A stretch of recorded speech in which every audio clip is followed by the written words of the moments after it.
Welcome to training for HOA boards, brought to you by HOA-USA. The subject of this video is covenant enforcement. What association has not dealt with one or more of these covenant violations? Let's go through a checklist of the association's responsibilities with regard to covenant violations. It's one of the most difficult aspects of running a homeowner association, because now it is neighbor to neighbor, that when you file a notice or a letter of covenant violation, some neighbors will take that very personally, and from that issues will arise. It speaks well to the opportunities to use a management company to buffer some of those situations. But important is that the association have a written policy, a resolution for covenant enforcement. It should communicate the association rules and regulations to homeowners and residents. It's very inexpensive each year when you send out the notice of annual meeting to also include a sheet of paper that speaks to the issues of covenant violations. The association should conduct regularly scheduled community inspections. It should enforce the covenants and the rules and the violations fairly and reasonably. Here are some architectural restrictive covenants that many associations deal with. Things like fences, sheds and outbuildings, boat and RV parking, satellite dishes, mailboxes, exterior colors, building materials, pools, playground equipment, and landscaping. And then we have non-architectural type of covenants that govern such things as pet restrictions, yard sales, noise, leasing restrictions, age-restrictive communities, single-family use, residential use versus business use. Now, one of the best things that you can do is take a practical approach of educating and notifying residents of what those violations and what the covenants state. Review the rules periodically, act promptly, be reasonable, provide an opportunity to comply, provide information and guidelines on the rule, be consistent and uniform, and exceptions can be justified in some cases. Some enforcement considerations. Before you just jump right out there and threaten to sue a resident in the community, consider the magnitude of the violation, the legal cost of enforcement, the time and the emotional demands on the board or the staff or the residents, the time that's going to be required for recovery through legal proceedings, and the probability of success of enforcement, measuring and weighing the risk-reward factor. Some of the legal issues. The board should make sure that it has the authority to enforce. It should make sure that the violation is truly a violation of the restrictive covenants. And is the enforcement fair? Was proper notice given? Was there a hearing? Was there a notice of decision? Is there an effort made to ensure compliance with the law? Now, in these legal issues, keep in mind that the resident may offer up their own defenses to enforcement. They may say, you didn't provide due process. You did not send me a letter. You did not give me adequate time to remedy. They may say that the association waited too long to enforce something called latches, that the doghouse has been sitting out there for 5 years. Why didn't you bring this up earlier? There may be a previous failure to enforce, which is called a waiver. The member may argue that you're selectively enforcing the covenants. The member may also say there was a lack of notice. These are all measures that the resident may bring up to defend their case if it goes to court. Now, there are 3 major remedies that will come out of this. Number 1, monetary relief. This may reimburse for the cost and/or fines for penalty. But the association may also attempt to get a temporary restraining order or a preliminary or permanent injunction to stop construction or whatever measures are in the covenant violation. There may also be a declaratory judgment, and basically the court will interpret whether or not the covenants have been violated.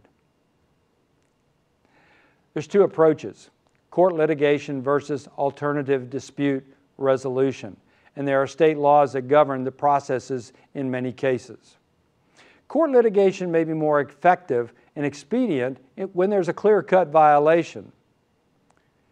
Filing of the complaint, the service of the complaint, you go into discovery and depositions, a trial is held, judgment, and there's a right to appeal. These are all associated with court litigation. But when we talk about alternative dispute resolution, the mediation or the alternative dispute resolution may not set a precedent for future violations. It's less time to resolve, and it's less expensive, and it's less adversarial. But the parties must agree to the arbitration, and arbitration, unlike mediation, is binding. Generally, there is no pretrial discovery, and there's a limited right of appeal. There is no right of appeal from arbitration. Every association should have a best practice for covenant enforcement. This particular slide indicates the optional steps that might be taken. When there's a covenant enforcement issue, notify the homeowner and the resident with a phone call or a note or an email. It's a friendly reminder. It's a neighborly way of the violation and what occurred. Or you could send simply a warning letter of violation that states what the nature of the violation is, and specifically reference a provision in the documents, and provide a deadline for remedy. The problem is that most board members do not feel comfortable in going to a neighbor that they have perhaps never met and do not understand the circumstances involved and present them with the issue of we have a violation of the covenants. Some neighbors will react well to that, some will not. Some board members have more skill and expertise in communicating that than others as well. Now we get to the final notice of violation. In the process, the board will state the authority of the association to enforce and fine. It will clearly state the nature of the violation. It will specifically reference a provision in the documents that makes the offense a violation. It will provide a specific date for remedy. It will state the potential consequences of non-compliance. And finally, provide a specific date, time, and location when the homeowner may attend a show cause hearing and that the homeowner has the right to be represented by an attorney. Allowing 10 business days between the date of the letter and the hearing date is a reasonable amount of time. Then you conduct the hearing before the board or an adjudicatory panel. The location of this meeting should be in a location other than the home. The homeowner should be given an opportunity to present their case and then be excused. The hearing panel should confirm whether or not a violation has occurred. It can set a reasonable amount of the fine. The fine may not exceed $100 a day. In some states, this will vary from state to state. Step 4, you have to notify the homeowner. What was the decision of the hearing panel? What's the amount of the fine? What's the date that fining will commence? And what's the right of appeal to the board if the hearing was held before an adjudicatory panel? The hearing panel may render its decision immediately as part of the hearing, or it may defer to allow more time for further consideration. The last step of the process, initiate fining. The board can fine immediately, but in North Carolina, for example, it must wait 5 days after the hearing before imposing additional fines for ongoing, continuing violations without additional hearings. Thereafter, the homeowner should receive a monthly invoice for the fine. The board may file a lien for past due fines, which may be foreclosed by judicial foreclosure. And it should have a solution for repeat violations. What this means is that the resident who has the violation, let's just say that it's a boat that's being parked in the driveway, decides to not do anything to remedy the solution, it goes to hearing, and just before the hearing, suddenly the boat disappears and it's gone. The board drops the matter and things are fine for another week or so, and then magically the boat comes back. The association and the board then has to begin the whole process all over again, unless the board should initially have found the violation, listened to it in the hearing, and rendered a decision.